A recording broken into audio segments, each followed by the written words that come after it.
നമസ്കാരം, ആനന്ദ് ഇന്റർനാഷണൽ ന്യൂസിലേക്ക് സ്വാഗതം. പ്രധാന വാർത്തകൾ.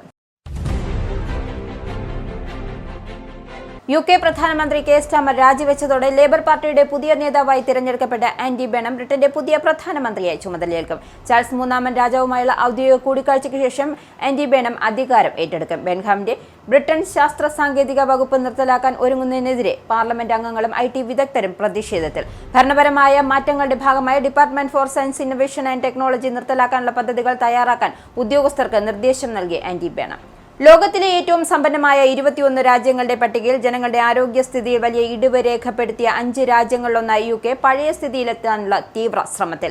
ആരോഗ്യസ്ഥിതി 2014 നിലവാരത്തിലേക്ക് തിരികെ കൊണ്ടുവരാൻ കഴിഞ്ഞാൽ രാജ്യത്തിന്റെ ആഭ്യന്തര ഉൽപ്പാദനത്തിൽ 2% വളർച്ചയുണ്ടാകുമെന്ന് പുതിയ പഠനം. ജനങ്ങളുടെ ആരോഗ്യം മെച്ചപ്പെടുത്തുന്നത് വഴി രാജ്യത്തിന്റെ പൊതുഖജനാവിൽ 72 ബില്യൺ പൗണ്ടിന്റെ അധിക വരുമാനം ഉറപ്പാക്കാൻ സാധിക്കുമെന്ന റിപ്പോർട്ട്. പുതിയ കണ്ടെത്തൽ ഹെൽത്ത് ഫൗണ്ടേഷൻ പുറത്തുവിട്ട റിപ്പോർട്ടിൽ. ലൈംഗിക കുറ്റവാളികൾക്കുള്ള കടുത്ത ശിക്ഷ രാജ്യത്തെ കൂടുതൽ ജയിലുകളിലേക്ക് വ്യാപിപ്പിക്കുമെന്ന ജസ്റ്റിസ് സെക്രട്ടറി ഡേവിഡ് ലാമി.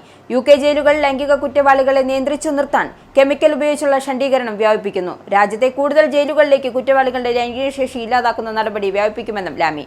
കുറ്റവാളികളുടെ ലൈംഗിക താൽപര്യം കുറയ്ക്കുകയാണ് ആന്റി ഡിപ്രസന്റുകളും ഹോർമോൺ സപ്രസന്റുകളും നൽകുക. ഇറാന്റെ ആക്രമണത്തിൽ വടക്കൻ ഇറാഖിൽ ഒരു US സൈനികൻ കൂടി കൊല്ലപ്പെട്ടു. US സൈനികന്റെ മരണം സംഭവിച്ചത് വെടിവെച്ചിട്ട ഡ്രോണിൽ നിന്നും സ്ഫോടക വസ്തുക്കൾ നീക്കം ചെയ്യുന്നതിനിടെ. ഇതോടെ ഇറാനെതിരായ യുദ്ധം ആരംഭിച്ച ശേഷം കൊല്ലപ്പെടുന്ന US സൈനികരുടെ എണ്ണം 17ആയി. US ആക്രമണങ്ങളെ ഇറാന്റെ വ്യോമ പ്രതിരോധ സംവിധാനം ഫലപ്രദമായി നേരിട്ടെന്ന് ഇറാൻ. വടക്കു പടിഞ്ഞാറൻ നഗരമായ തബ്രിസിൽ US വ്യോമാക്രമണം നടത്തിയതായി ഇറാൻ. സംഭവത്തിൽ ഒരാൾക്ക് പരിക്കേറ്റതായും സെൻകോം സ്ഥിരീകരിച്ചു. ഡൽഹിയിൽ CJPയുടെ നേതൃത്വത്തിൽ നടന്ന ചലോ സംസദ് മാർച്ചിനിടെ ഉണ്ടായ സംഘർഷത്തിൽ പ്രതിഷേധക്കാരും പോലീസും തമ്മിൽ ഏറ്റുമുട്ടി. പോലീസ് സ്ഥാപിച്ച ബാരിക്കേഡ് മറികടന്ന പ്രതിഷേധക്കാർക്ക് നേരെ ലാത്തിവീശി. പാർലമെന്റിന് മുന്നിലെ സമരത്തിന് അനുമതി നൽകിയിട്ടില്ലെന്ന് ചൂണ്ടിക്കാട്ടിയായിരുന്നു പോലീസ് നടപടി. എന്നാൽ പാർലമെന്റിന് സമീപം കല്ലുകൾ നിറച്ച വാഹനങ്ങൾ തയ്യാറാക്കി നിർത്തി സമരക്കാർക്ക് നേരെ പ്രയോഗിക്കാനുള്ള ശ്രമമാണ് പോലീസിനുള്ളതെന്നും CJPയുടെ ആരോപണം. കേരളത്തെ നടുക്കിയ നെന്മാറ ഇരട്ടക്കൊലക്കേസിൽ കൊടും കുറ്റവാളി ചെന്താമരയ്ക്ക് വധശിക്ഷ വിധിച്ച് കോടതി. പാലക്കാട് അഡീഷണൽ സെഷൻസ് കോടതിയാണ് ശിക്ഷ വിധിച്ചത്. കേസ് അപൂർവങ്ങളിൽ അപൂർവമാണെന്ന് ചൂണ്ടിക്കാട്ടി. കേസിലെ ഇരുഭാഗങ്ങളുടെയും വിശദമായ വാദങ്ങൾ കേട്ട ശേഷമാണ് കോടതി ശിക്ഷ പുറപ്പെടുവിച്ചത്. ചെന്താമര 20 ലക്ഷം പിഴയടയ്ക്കണമെന്നും ഈ തുക സുധാകരന്റെ മക്കൾക്ക് നൽകണമെന്നും കോടതി ഉത്തരവിട്ടു. തുക നൽകാൻ ചെന്താമരയ്ക്ക് കഴിഞ്ഞില്ലെങ്കിൽ സർക്കാർ സഹായം നൽകണമെന്നും ചെന്താമര പിഴയടച്ചില്ലെങ്കിൽ 3 വർഷം കൂടി തടവ് അനുഭവിക്കണമെന്നും കോടതി. ആശുപത്രി പരിസരത്ത് സംഘടനകൾ പൊതിച്ചോറ് നൽകുന്നതിനെതിരെ വീണ്ടും K മുരളീധരൻ. ഭൂമി കയ്യേറ്റക്കാരെ ഒഴിപ്പിച്ചതിന് അന്നം മുടക്കിയെന്ന് വിളിച്ച് പ്രതിഷേധിച്ചിട്ട് കാര്യമില്ലെന്നും സംഘടനകളുടെ സ്വകാര്യ താൽപര്യങ്ങളാണ് പൊതിച്ചോറ് വിഷയവുമായി ബന്ധപ്പെട്ട് ഇത്രയും വലിയ പ്രതിഷേധമുണ്ടാകാൻ കാരണമെന്നും ആരോഗ്യമന്ത്രി. കേരളത്തിലെ ഏതോ സർക്കാർ ആശുപത്രിയിലും വഴിതടസ്സമുണ്ടായാൽ നടപടി ഉണ്ടാകുമെന്നും ആരോഗ്യമന്ത്രി. വാർത്തകൾ വിശദമായി. UK പ്രധാനമന്ത്രി കെയർ സ്റ്റാമർ രാജിവെച്ചതിനെ തുടർന്ന് ലേബർ പാർട്ടിയുടെ പുതിയ നേതാവായി തിരഞ്ഞെടുക്കപ്പെട്ട ആൻഡി ബെനം ബ്രിട്ടന്റെ പുതിയ പ്രധാനമന്ത്രിയെ ചുമതലയേൽക്കും. ബക്കിംഗ്ഹാം കൊട്ടാരത്തിൽ വെച്ച് ചാൾസ് മൂന്നാമൻ രാജാവുമായുള്ള ഔദ്യോഗിക കൂടിക്കാഴ്ചയ്ക്ക് ശേഷമാകും അദ്ദേഹം സർക്കാരുണ്ടാക്കാൻ ചുമതലയേൽക്കുക. 2016 ശേഷം UKയുടെ 7ാമത്തെ പ്രധാനമന്ത്രിയാണ് ആൻഡി ബെനം ചുമതലയേൽക്കുന്നത്. ലേബർ പാർട്ടിയിലെ 379 പാർലമെന്റ് അംഗങ്ങളുടെ പിന്തുണയോടെയാണ് അദ്ദേഹം ഈ പദവിയിലേക്ക് തിരഞ്ഞെടുക്കപ്പെട്ടത്. രാജ്യത്തെ രാഷ്ട്രീയ സ്ഥിരത പുനഃസ്ഥാപിക്കണമെന്നും സാമ്പത്തിക വളർച്ചയും പുതിയൊരു രാഷ്ട്രീയ സംസ്കാരവും കെട്ടിപ്പടുക്കണമെന്നും അദ്ദേഹം പ്രതിജ്ഞയെടുത്തു. തന്റെ മന്ത്രിസഭയിൽ ആരെ ഉൾപ്പെടുത്തണമെന്ന് സംബന്ധിച്ച് അന്തിമ തീരുമാനം എടുത്തിട്ടില്ല എന്ന് ബെനം വെള്ളിയാഴ്ച വ്യക്തമാക്കിയിരുന്നു. ലേബർ നേതാവെന്ന നിലയിലുള്ള തന്റെ ആദ്യ പ്രസംഗത്തിൽ ബെനം സ്റ്റാമറിന്റെ നേട്ടങ്ങളെ പ്രശംസിച്ചിരുന്നു. പാർട്ടിയുടെ എക്കാലത്തെയും മോശം തിരഞ്ഞെടുപ്പ് തോൽവിക്ക് ശേഷം 2020 സ്റ്റാമർ ലേബർ പാർട്ടിയുടെ നേതാവായി. 4 വർഷത്തിനു ശേഷം പാർട്ടിയെ വൻ വിജയത്തിലേക്ക് അദ്ദേഹം നയിച്ചിരുന്നു. എന്നാൽ ഭരണത്തിന്റെ വെല്ലുവിളികൾ അദ്ദേഹത്തെ ഉടൻ തന്നെ പരാജയത്തിലേക്ക് ആഴ്ത്തുകയായിരുന്നു. ബുധനാഴ്ച പാർലമെന്റിൽ നടന്ന പ്രധാനമന്ത്രിയുടെ അവസാന ചോദ്യോത്തര സെഷനിൽ അന്താരാഷ്ട്ര വേദിയിൽ തന്റെ സർക്കാരിന്റെ റെക്കോർഡിനെ, പ്രത്യേകിച്ച് ഉക്രൈനുള്ള പിന്തുണയെ സ്റ്റാമർ ന്യായീകരിച്ചിരുന്നു. അധ്വാനിക്കുന്ന ജനങ്ങൾക്ക് ശക്തമായ സംരക്ഷണം, കുട്ടികളുടെ ദാരിദ്ര്യം കുറയ്ക്കൽ, ദുരന്തങ്ങൾക്കു ശേഷമുള്ള ഔദ്യോഗിക മറച്ചുവെക്കൽ തടയാൻ രൂപകൽപ്പന ചെയ്ത നിയമം, ഉയർന്നുവന്ന പ്രതിരോധ ചെലവ് എന്നിവ അദ്ദേഹം പരാമർശിച്ചു.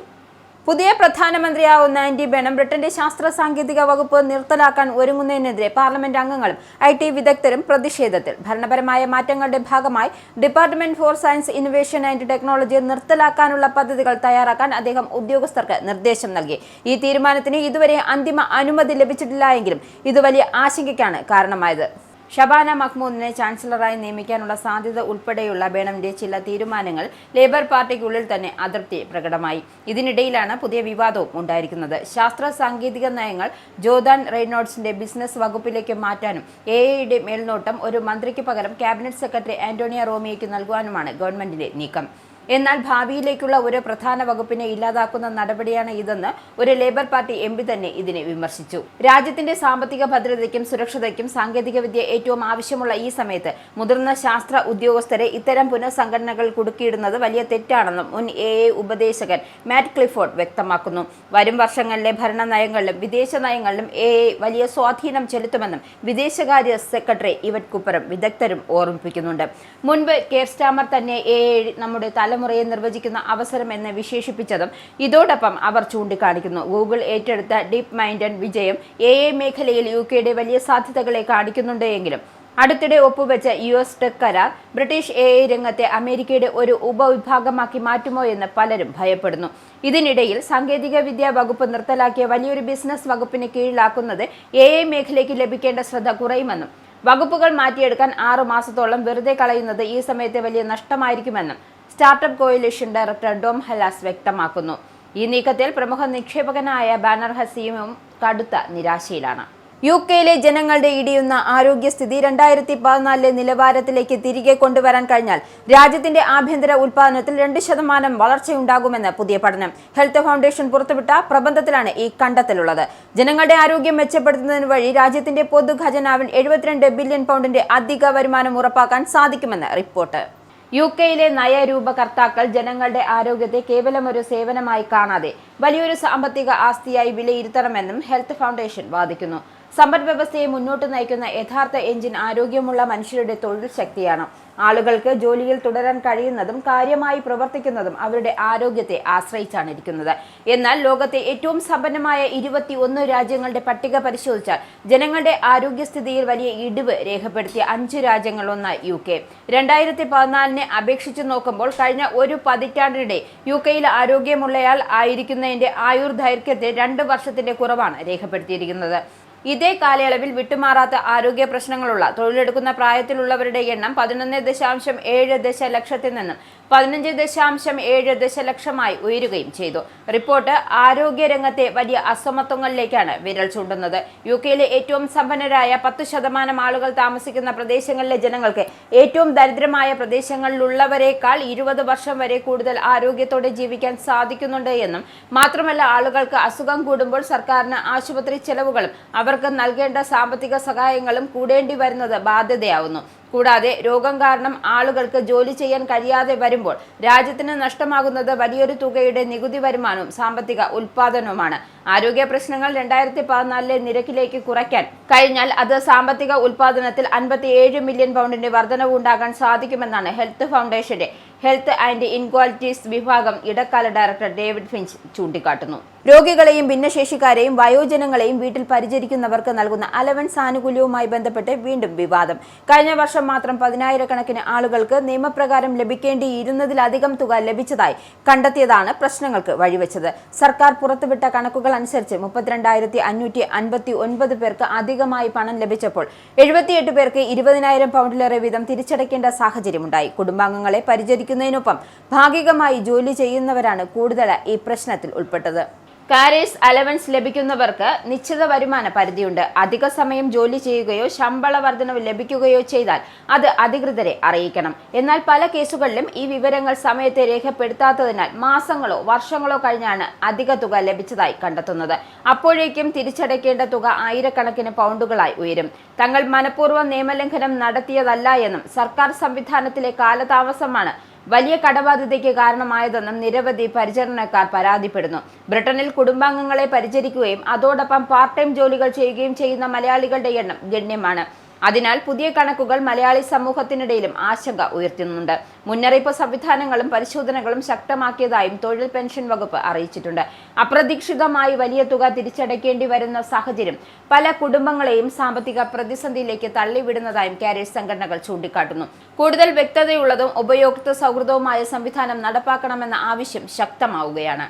ലൈംഗിക കുറ്റവാളികൾക്കുള്ള കടുത്ത ശിക്ഷ രാജ്യത്തെ കൂടുതൽ ജയിലുകളിലേക്ക് വ്യാപിപ്പിക്കുമെന്ന് ജസ്റ്റിസ് സെക്രട്ടറി ഡേവിഡ് ലാമി പ്രഖ്യാപിച്ചു. ലൈംഗിക കുറ്റവാളികളെ നിയന്ത്രിച്ചു നിർത്താൻ കെമിക്കൽ ഉപയോഗിച്ചുള്ള ശണ്ഡീകരണം UK ജയിലുകളിൽ വ്യാപിപ്പിക്കുന്നു. രാജ്യത്തെ കൂടുതൽ ജയിലുകളിലേക്ക് കുറ്റവാളികളുടെ ലൈംഗിക ശേഷി ഇല്ലാതാക്കുന്ന നടപടി വ്യാപിപ്പിക്കുമെന്നും അദ്ദേഹം കൂട്ടിച്ചേർത്തു. ക്രിമിനലുകൾക്ക് എതിരായ ഷണ്ഡീകരണം ഉപേക്ഷിക്കുമെന്ന ആശങ്കകൾ തള്ളിയാണ് കടുത്ത നടപടികൾ തുടരുമെന്നും ഡേവിഡ് ലാമി വ്യക്തമാക്കിയത്. കഴിഞ്ഞ വർഷമാണ് home secretary Shabana Mahmood chemical ഷണ്ഡീകരണം ആദ്യമായി അവതരിപ്പിച്ചത്. പദ്ധതി ഉപേക്ഷിച്ചിട്ടില്ല എന്നും കൂടുതൽ വ്യാപിപ്പിച്ച് അപകടകാരികളായ വ്യക്തികളെ നിയന്ത്രിച്ചു നിർത്താൻ ഉപയോഗിക്കുകയാണ് ചെയ്തിരിക്കുന്നതെന്നും ലാമി കൂട്ടിച്ചേർത്തു. നിലവിൽ കുറ്റവാളികളെ മോചിപ്പിക്കുന്നതിനുള്ള ഉപാധിയാണ് സ്കീം ഉപയോഗപ്പെടുത്തുന്നത്. കുറ്റവാളികളുടെ ലൈംഗിക താൽപര്യങ്ങൾ കുറയ്ക്കുന്നതിന് ആന്റി ഡിപ്രസന്റുകളും ഹോർമോൺ സപ്രസന്റുകളുമാണ് സ്കീമിലൂടെ നൽകുന്നത്. അതേസമയം കുട്ടികളെ പീഡനത്തിന് ഇരയാക്കുന്നത് പോലുള്ള കൂടുതൽ ഗുരുതരമായ കുറ്റവാളികൾക്ക് ഷണ്ഡീകരണം നിർബന്ധമായും നടപ്പിലാക്കാനുള്ള ആലോചനയിലാണ് ജസ്റ്റിസ് മന്ത്രാലയം. നിലവിൽ തടവുകാർക്ക് ഈ ട്രീറ്റ്മെന്റ് സ്വയം തെരഞ്ഞെടുക്കാം. എന്നാൽ ചില കേസുകളിൽ ഇത് നിർബന്ധിതമായി നടപ്പാക്കാനാണ് മന്ത്രിമാർ ആലോചിക്കുന്നത്. ലൈംഗിക കുറ്റവാളികൾക്ക് മറ്റ് ആക്രമണങ്ങൾ ഉപയോഗിക്കുമെന്ന വിമർശകർ ഇതിനെതിരെ നിലപാട് സ്വീകരിക്കുന്നുണ്ട്. ഇറാന്റെ ആക്രമണത്തിൽ ഒരു US സൈനികൻ കൂടി കൊല്ലപ്പെട്ടതായി റിപ്പോർട്ട്. വടക്കൻ ഇറാഖിലാണ് സംഭവം. വെടിവെച്ചിട്ട ഡ്രോണിൽ നിന്നും സ്ഫോടക വസ്തുക്കൾ നീക്കം ചെയ്യുന്നതിനിടെയാണ് US സൈനികന്റെ മരണം സംഭവിച്ചതെന്ന് US സെൻട്രൽ കമാൻഡ് വിശദീകരണം. സംഭവത്തിൽ ഒരാൾക്ക് പരിക്കേറ്റതായും സെൻകോം സ്ഥിരീകരിച്ചു. ഇതോടെ ഇറാനെതിരായ യുദ്ധം ആരംഭിച്ച ശേഷം കൊല്ലപ്പെടുന്ന US സൈനികരുടെ എണ്ണം 17ആയി. കഴിഞ്ഞ ദിവസം ജോർദാനിൽ US സൈനിക താവളങ്ങൾക്ക് നേരെ ഇറാൻ നടത്തിയ ആക്രമണത്തിൽ 2 US സൈനികർ കൊല്ലപ്പെട്ടിരുന്നു. ഇതിന് പിന്നാലെയാണ് ഇറാഖിലും ഒരു US സൈനികർ കൂടി കൊല്ലപ്പെട്ടിരിക്കുന്നത്. അതേസമയം ഒരു US സൈനികൻ കൂടി കൊല്ലപ്പെട്ടതിന് പിന്നാലെ ഇറാന് നേരെ US വ്യോമാക്രമണം ശക്തമാക്കി. ഇറാന് നേരെ ഞായറാഴ്ച രാത്രി ശക്തമായ ആക്രമണം നടത്തുമെന്ന് US പ്രസിഡന്റ് ഡൊണാൾഡ് ട്രംപ് മുന്നറിയിപ്പ് നൽകിയിരുന്നു. ഇറാന്റെ സൈനിക കേന്ദ്രങ്ങളെയും ഹോർമൂസിലെ കപ്പലുകളെയും ആക്രമിക്കാനുള്ള സംവിധാനങ്ങളെയും ലക്ഷ്യമിട്ടാണ് ഞായറാഴ്ച മുതൽ US ആക്രമണം നടത്തിയതെന്നാണ് റിപ്പോർട്ട്. തുറമുഖ നഗരമായ ചബഹാറിലെ നിരവധി സ്ഫോടന ശബ്ദങ്ങൾ കേട്ടതായും മെഹർ വാർത്താ ഏജൻസി റിപ്പോർട്ട് ചെയ്തു. US ആക്രമണങ്ങളെ ഇറാന്റെ വ്യോമ പ്രതിരോധ സംവിധാനം ഫലപ്രദമായി നേരിട്ടെന്നും ഇറാൻ മാധ്യമങ്ങൾ റിപ്പോർട്ട് ചെയ്യുന്നുണ്ട്. വടക്കു പടിഞ്ഞാറൻ നഗരമായ തബ്രീസിൽ US വ്യോമാക്രമണം നടത്തിയതായും ഇറാൻ പ്രസ് ടിവിയും റിപ്പോർട്ട് ചെയ്തു. അമേരിക്കൻ ദേശീയ ഇന്റലിജൻസ് മുൻ ഡയറക്ടർ തുൾസി ഗബാർഡിന്റെ സഹോദരൻ ബഡാർഗി ഗബാർഡിനെതിരെ കുട്ടികളെ ഹോട്ടൽ മുറിയിലേക്ക് പ്രലോഭിപ്പിക്കാൻ ശ്രമിച്ചുവെന്ന സംഭവത്തിൽ കേസെടുത്തു. ഹവായിലെ വൈക്കിക്കി പ്രദേശത്തെ ഒരു ഹോട്ടൽ നടന്ന സംഭവവുമായി ബന്ധപ്പെട്ടാണ് പോലീസ് കേസെടുത്തത്. കേസിനാസ്പദമായ സംഭവം നടന്നത് ജൂലൈ 12-ന്. 9 വയസ്സുള്ള ഒരു ബാലൻ ഉൾപ്പെടെയുള്ള കുട്ടികളോടാണ് ഇയാൾ സംസാരിച്ചതെന്നും അവരുടെ പേരുകൾ ഒരു നോട്ട്ബുക്കിൽ കുറിച്ചുവെച്ചതായും അന്വേഷണത്തിൽ കണ്ടെത്തി. സംഭവം ശ്രദ്ധയിൽപ്പെട്ട 42-കാരിയായ ഒരു സ്ത്രീ പോലീസിനെ വിവരം അറിയിക്കുകയായിരുന്നു. തുടർന്ന് നടത്തിയ അന്വേഷണത്തിനൊടുവിലാണ് ജൂലൈ 17-ന് സ്ട്രേഞ്ചർ ഡേഞ്ചർ സംഭവവുമായി ബന്ധപ്പെട്ട് ഇയാൾക്കെതിരെ കേസ് രജിസ്റ്റർ ചെയ്തത്. ഇതിനിടെ മോഷണ കേസിൽ ജൂലൈ 14-ന് ബഡാർട്ടി ഗബാർഡ് അറസ്റ്റിലായിരുന്നു. ആ കേസിൽ കുറ്റം നിഷേധിച്ച ഇയാളെ പിന്നീട് ജാമ്യത്തിൽ വിട്ടിരുന്നു. 55-കാരനായ ബഡാർട്ടി ഗബാർഡ് ഭക്തി ഗബാർഡ് എന്ന പേരിലും അറിയപ്പെടുന്നു. ഹവായ് സംസ്ഥാന സെനറ്ററായ മൈക്ക് ഗബാർഡിന്റെയും മകനും മുൻ ദേശീയ ഇന്റലിജൻസ് ഡയറക്ടറായ തുൾസി ഗബാർഡിന്റെ ജ്യേഷ്ഠ സഹോദരനുമാണ്. ഭർത്താവിന് ബൈപോളാർ ഡിസോർഡർ ഉണ്ട് എന്ന് ഭാര്യ കിംബർലി ഗബാർഡ് വെളിപ്പെടുത്തി. ജൂലൈ 11-ന് അല മൊബാന സെന്ററിൽ ഇയാൾ അസാധാരണവും നിയന്ത്രണം നഷ്ടപ്പെട്ടതുമായ പെരുമാറ്റം കാണിച്ചതിനെ തുടർന്ന് ഭാര്യ കോടതിയിൽ നിന്നും സംരക്ഷണ ഉത്തരവ് നേടിയിരുന്നു. ഭക്തിക്ക് മുമ്പ് മാനസികാരോഗ്യ പ്രശ്നങ്ങൾ ഉണ്ടായിരുന്നുവെങ്കിലും കഴിഞ്ഞ 10 വർഷമായി അദ്ദേഹം നല്ല നിലയിലായിരുന്നുവെന്ന് മാതാപിതാക്കളായ മൈക്ക് ഗബാർഡും ഭാര്യ കരോൾ ഗബാർഡും പ്രസ്താവനയിൽ കൂട്ടിച്ചേർത്തു. രക്തപരിശോധനയിൽ കൊക്കൈൻ, മെത്താഫെറ്റമിൻ, കഞ്ചാവ് എന്നിവയുടെ സാന്നിധ്യം കണ്ടെത്താനിടയുണ്ട് എന്നും ഭക്തി ഗബാർഡ് ഡോക്ടർമാരോട് പറഞ്ഞതായും മാതാപിതാക്കൾ വെളിപ്പെടുത്തി. തുടർന്ന് അദ്ദേഹത്തെ 72 മണിക്കൂർ മാനസികാരോഗ്യ നിരീക്ഷണത്തിനും വിലയിരുത്തലിനുമായി കിംസ് മെഡിക്കൽ സെന്ററിൽ പ്രവേശിപ്പിച്ചു. സംഭവവുമായി ബന്ധപ്പെട്ട കേസ് ഓഗസ്റ്റ് 14-ന് വീണ്ടും കോടതിയുടെ പരിഗണനയിൽ വരും. അമേരിക്കൻ വൈസ് പ്രസിഡന്റ് JD വാൻസിനും ഭാര്യയും ഇന്ത്യൻ വംശജയുമായ സെക്കൻഡ് ലേഡി ഉഷ വാൻസിനും 4ാമത്തെ കുഞ്ഞു പിറന്നു. അലക്നി വാൽസ് എന്ന ആൺകുഞ്ഞാണ് ജനിച്ചത്. JD വാൻസ് സമൂഹമാധ്യമമായ എക്സിലൂടെയാണ് ഇക്കാര്യം വ്യക്തമാക്കിയത്. അമ്മയും കുഞ്ഞും സുഖമായിരിക്കുന്നുവെന്നും മൂത്ത 3 മക്കൾക്ക് കുഞ്ഞനുജനെ സ്വീകരിക്കാൻ വലിയ സന്തോഷമായിരുന്നുവെന്നും അദ്ദേഹം പറഞ്ഞു. പ്രസവ ശുശ്രൂഷ നൽകിയ വാൾട്ടർ റീഡ് മെഡിക്കൽ സെന്ററിലും വൈറ്റ് ഹൌസ് മെഡിക്കൽ യൂണിറ്റിലും ഡോക്ടർമാർക്കും ജീവനക്കാർക്കും വാൻസ് നന്ദി അറിയിച്ചു. 2014-ലാണ് JD വാൻസും ഉഷ വാൻസും വിവാഹിതരായത്. ഇവർക്ക് ഇതിനു മുൻപ് 3 മക്കളുണ്ട്. ഉഷ വാൻസ് ഇന്ത്യൻ വംശജയാണ്. അമേരിക്കയിലെ കാലിഫോർണിയയിൽ സാൻ ഡിയേഗോയിലാണ് അവർ ജനിച്ചത്. ഇന്ത്യയിൽ നിന്നും അമേരിക്കയിലേക്ക് കുടിയേറിയ മാതാപിതാക്കളുടെ മകളാണ് ഉഷ. നിയമരംഗത്ത് ശ്രദ്ധേയമായ കരിയർ നേടിയ അവർ JD Vance American vice president ആയതിനു പിന്നാലെ രാജ്യത്തിന്റെ സെക്കൻഡ് ലേഡിയായി ചുമതലയെടുത്തു. കുടുംബത്തോടൊപ്പം കുറച്ചുകാലം ചെലവഴിക്കുന്നതിനായി വാൻസ് ദമ്പതികൾ വിർജീനിയയിലെ ഗ്രാമപ്രദേശത്തുള്ള വസതിയിലേക്ക് മാറുമെന്നാണ് അമേരിക്കൻ മാധ്യമങ്ങൾ റിപ്പോർട്ട് ചെയ്യുന്നത്. അതേസമയം ഉഷ വാൻസിന്റെ ഇന്ത്യൻ വംശപരമായ പശ്ചാത്തലവും JD വാൻസിന്റെ ചില രാഷ്ട്രീയ വ്യക്തിപരമായ ബന്ധങ്ങളും നേരത്തെ അമേരിക്കൻ മാധ്യമങ്ങൾ ചർച്ചയായിരുന്നു. അന്തരിച്ച കൺസർവേറ്റീവ് രാഷ്ട്രീയ പ്രവർത്തകൻ ചാർലി കർക്കിന്റെ ഭാര്യ എറിക് കിർക്കുമായുള്ള സംഭാഷണമാണ് 4ാമത്തെ കുഞ്ഞിനെക്കുറിച്ചുള്ള തീരുമാനമെടുക്കാൻ പ്രചോദനമായത് എന്നും JD വാൻസ് മുമ്പ് വെളിപ്പെടുത്തിയിരുന്നു. കുറച്ച് മക്കൾ മാത്രമുള്ളതിൽ പിന്നീട് ഖേദം തോന്നിയതായും എറിക് പറഞ്ഞതും തങ്ങളെ സ്വാധീനിച്ചു എന്നാണ് അദ്ദേഹം കൂട്ടിച്ചേർത്തത്. ഇനി പൗണ്ട്, യൂറോ, ഡോളർ, രൂപ ഇന്നത്തെ വിനിമയ നിരക്ക്. ഒരു പൗണ്ട് 129.90 ഇന്ത്യൻ രൂപ, ഒരു പൗണ്ട് 1.18 യൂറോ, ഒരു US ഡോളർ 96.51 ഇന്ത്യൻ രൂപ, ഒരു യൂറോ 110.39 ഇന്ത്യൻ രൂപ, ഒരു പൗണ്ട് 1.35 US ഡോളർ, ഒരു കനേഡിയൻ ഡോളർ 68.90 ഇന്ത്യൻ രൂപ. ഇനി ഒരു ഇടവേള. വീണ്ടും വാർത്തകളിലേക്ക്. CJPയുടെ നേതൃത്വത്തിൽ നടന്ന ചലോ സംസദ് മാർച്ചിനിടെ സംഘർഷം. പ്രതിഷേധക്കാരും പോലീസും തമ്മിൽ ഏറ്റുമുട്ടി. പോലീസ് സ്ഥാപിച്ച ബാരിക്കേഡ് മറികടന്ന് പ്രതിഷേധക്കാർക്ക് നേരെ ലാത്തിവീശി. പാർലമെന്റിന് മുന്നിലെ സമരത്തിന് അനുമതി നൽകിയിട്ടില്ല എന്ന് ചൂണ്ടിക്കാട്ടിയായിരുന്നു പോലീസ് നടപടി. ഏകദേശം 8000-ഓളം പേർ മാർച്ചിൽ പങ്കെടുക്കാനായി എത്തി എന്നാണ് RPF വ്യക്തമാക്കുന്നത്. സംഘർഷ സാധ്യത കണക്കിലെടുത്ത് നഗരവ്യാപകമായി RPFും പോലീസും സേനയെ വിന്യസിച്ചിരുന്നു. മെട്രോ സ്റ്റേഷനുകൾ അടക്കം അടച്ചിട്ടാണ് പോലീസ് സുരക്ഷ ശക്തമാക്കിയിരുന്നത്. പ്രതിഷേധ മാർച്ച് അക്രമാസക്തമാവില്ല എന്ന് CJP പോലീസിന് ഉറപ്പ് നൽകിയിരുന്നു. എന്നാൽ പാർലമെന്റിന് സമീപം കല്ലുകൾ നിറച്ച വാഹനങ്ങൾ തയ്യാറാക്കി നിർത്തിയിട്ടുണ്ട് എന്നും സമരക്കാർക്ക് നേരെ പ്രയോഗിക്കാനുള്ള ശ്രമമാണ് പോലീസിനുള്ളതെന്നും CJP ആരോപണമുന്നയിച്ചു. സോനം വാങ്ചുങ്ങിന്റെ ഭാര്യ ഗീതാഞ്ജലി ആങ്മോ, നടനും രാഷ്ട്രീയക്കാരനുമായ പ്രകാശ് രാജ്, തൃണമൂൽ നേതാവ് മഹബൂബ് മൊയ്ത്ര, ASP നേതാവ് ചന്ദ്രശേഖർ ആസാദ്, AAP നേതാവ് ഗോപാൽ റായ്, നടി ഷബാന ആസ്മി തുടങ്ങിയവർ പിന്തുണ പ്രഖ്യാപിച്ച് പ്രതിഷേധ സ്ഥലത്ത് എത്തിയിരുന്നു. അതിനിടെ പ്രതിഷേധക്കാർ സുപ്രീം കോടതിയിലേക്കും എൻഫോഴ്സ്മെന്റ് ഡയറക്ടർ ഓഫീസിലേക്കും മാർച്ച് നടത്തണമെന്നും ശിവസേന MP സഞ്ജയ് റാവത്ത് ആഹ്വാനം ചെയ്തു. പാർലമെന്റ് മാർച്ചിന് അനുമതി ലഭിച്ചില്ലെങ്കിൽ സുപ്രീം കോടതിയിലേക്കും ED ആസ്ഥാനത്തേക്കും മാർച്ച് നടത്തണമെന്നും ഈ രണ്ട് സ്ഥാപനങ്ങളും നാടിന് ആപത്താണെന്നും അദ്ദേഹം പ്രതികരിച്ചിരുന്നു. പാർലമെന്റ് അംഗങ്ങളോട് ക്രിയാത്മകമായ ചർച്ചകളിൽ പങ്കുചേരാൻ ആഹ്വാനം ചെയ്ത് പ്രധാനമന്ത്രി നരേന്ദ്രമോദി. സഭകളിലെ ചർച്ചകൾ വസ്തുതകളിലും യുക്തിയിലും അധിഷ്ഠിതമായിരിക്കണമെന്നും ശാന്തമായ പെരുമാറ്റത്തിലൂടെ ശബ്ദം ഫലപ്രദമായി കേൾപ്പിക്കാൻ സാധിക്കുമെന്നും അദ്ദേഹം പറഞ്ഞു.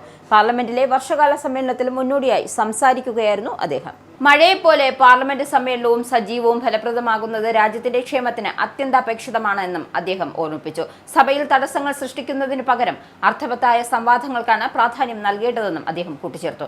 ആഗോളതലത്തിൽ നിലനിൽക്കുന്ന യുദ്ധ സാഹചര്യങ്ങളെയും പ്രതിസന്ധികളെയും കുറിച്ച് പ്രധാനമന്ത്രി പരാമർശിച്ചു. പശ്ചിമേഷ്യയിലെ സംഘർഷങ്ങൾക്ക് പെട്രോൾ, ഡീസൽ, LPG തുടങ്ങിയ ഊർജ്ജ സ്രോതസ്സുകളെ ആശ്രയിക്കുന്ന ഇന്ത്യയെ പോലുള്ള രാജ്യങ്ങൾക്ക് വലിയ പ്രതിസന്ധി സൃഷ്ടിച്ചിട്ടുണ്ട്.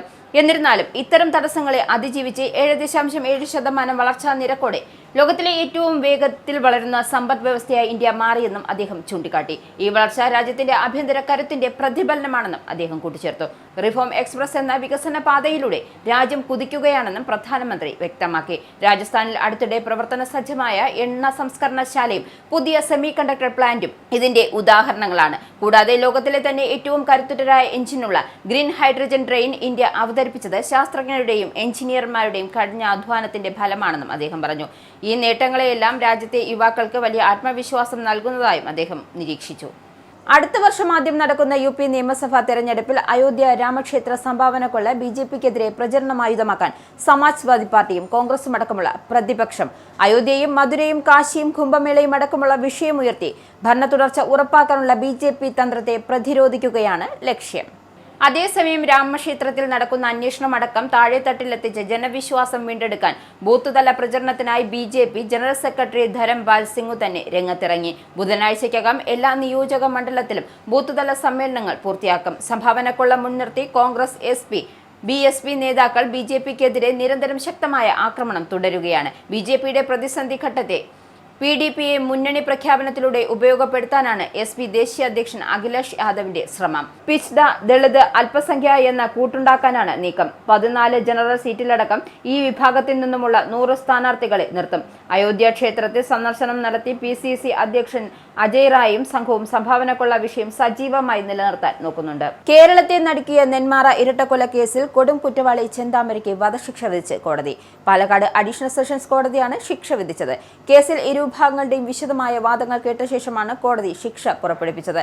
കേസ് അപൂർവമാണെന്ന് ചൂണ്ടിക്കാട്ടിയായിരുന്നു കോടതി വിധി. ചെന്താമര 20 ലക്ഷം പിഴയടയ്ക്കണമെന്നും ഈ തുക സുധാകരന്റെ മക്കൾക്ക് നൽകണമെന്നും കോടതി ഉത്തരവിട്ടു. തുക നൽകാൻ ചെന്താമരയ്ക്ക് കഴിഞ്ഞില്ലെങ്കിൽ സർക്കാർ സഹായം നൽകണം. കൂടാതെ ചെന്താമര പിഴ അടച്ചില്ലെങ്കിൽ 3 വർഷം തടവ് അനുഭവിക്കണമെന്നും കോടതി വിധിച്ചു.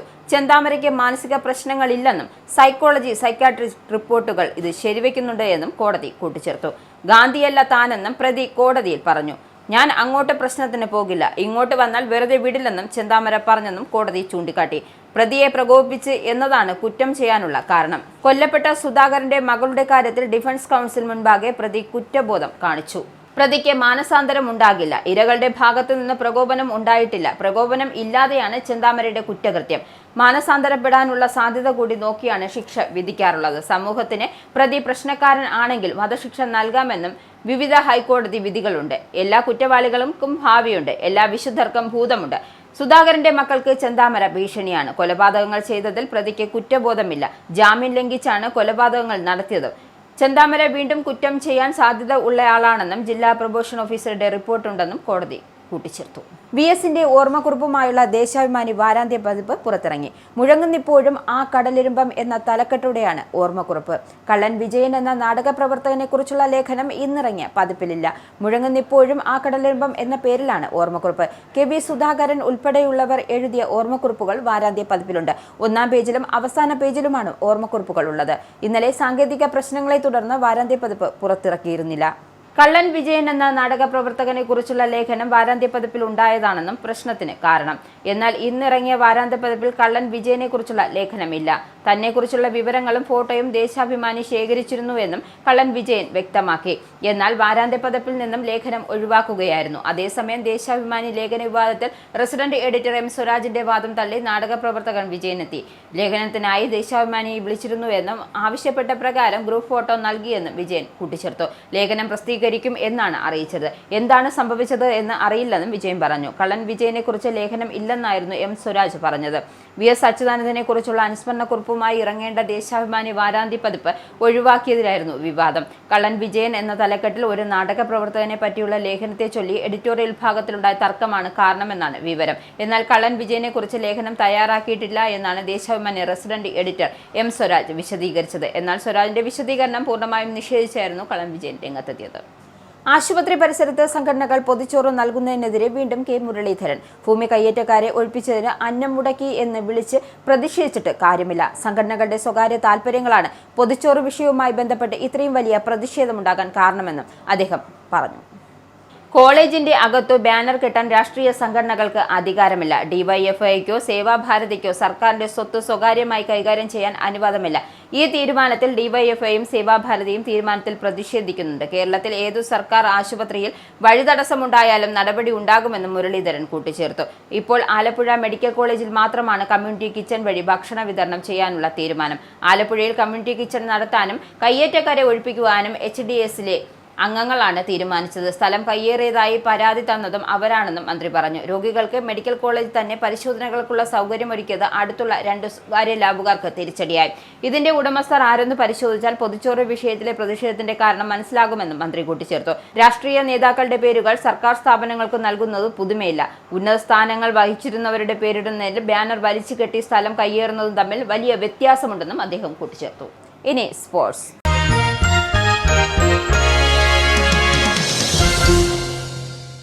അർജന്റീനയെ തോൽപ്പിച്ച് സ്പെയിൻ ലോകകപ്പ് ജേതാക്കളായതിന് പിന്നാലെ ചർച്ചയായി അമേരിക്കൻ പ്രസിഡന്റ് ഡൊണാൾഡ് ട്രംപിന്റെ വീഡിയോ. സ്പെയിൻ ടീമിന് ട്രോഫി നൽകുന്നതിന് ശേഷവും വേദിയിൽ നിന്നും ഇറങ്ങാൻ ട്രംപ് വിസമ്മതിക്കുകയായിരുന്നു. ക്യാപ്റ്റൻ റോഡ്രിക് ട്രോഫി കൈമാറിയ ശേഷം ട്രംപ് ക്യാമറ ഫ്രെയിമിൽ നിന്നും പുറത്തു പോകാതെ അവിടെ തന്നെ നിന്നു. ട്രംപ് താരങ്ങൾക്ക് കൈകൊടുത്ത് അവിടെ തന്നെ ചുറ്റിപ്പറ്റി നിൽക്കുകയായിരുന്നു. ട്രംപ് ഇറങ്ങിയ ശേഷം ട്രോഫി ഉയർത്താൻ ക്യാപ്റ്റൻ റോഡ്രിക് കാത്തിരിക്കുകയും ചെയ്തു. ഇതോടെ ഫിഫ അധ്യക്ഷൻ ജിയാനി ഇൻഫന്റോ ഓടിയെത്തി ഇടപെടുകയായിരുന്നു. അദ്ദേഹം ട്രംപിനോട് മാറി നിൽക്കാൻ ആവശ്യപ്പെട്ടതോടെയാണ് ടീമിന് അരികിൽ നിന്നും അദ്ദേഹം മാറിയത്. എന്നാൽ ട്രോഫി ഉയർത്തിയപ്പോൾ ക്യാമറ ഫ്രെയിമിൽ തന്നെ നിന്നു. ഒടുവിൽ സ്പെയിനിന്റെ ആഘോഷത്തിനു ശേഷം വേദിയിൽ നിന്നും ഇറങ്ങുകയായിരുന്നു. പ്രധാന വാർത്തകൾ ഒരിക്കൽ കൂടി.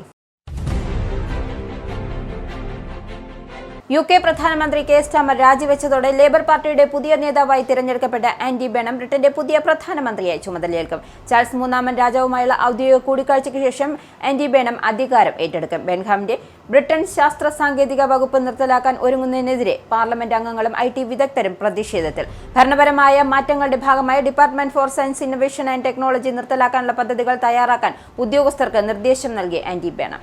ലോകത്തിലെ ഏറ്റവും സമ്പന്നമായ 21 രാജ്യങ്ങളുടെ പട്ടികയിൽ ജനങ്ങളുടെ ആരോഗ്യസ്ഥിതിയിൽ വലിയ ഇടിവ് രേഖപ്പെടുത്തിയ 5 രാജ്യങ്ങളിലൊന്നായി UK പഴയ സ്ഥിതിയിലെത്താനുള്ള തീവ്ര ശ്രമത്തിൽ.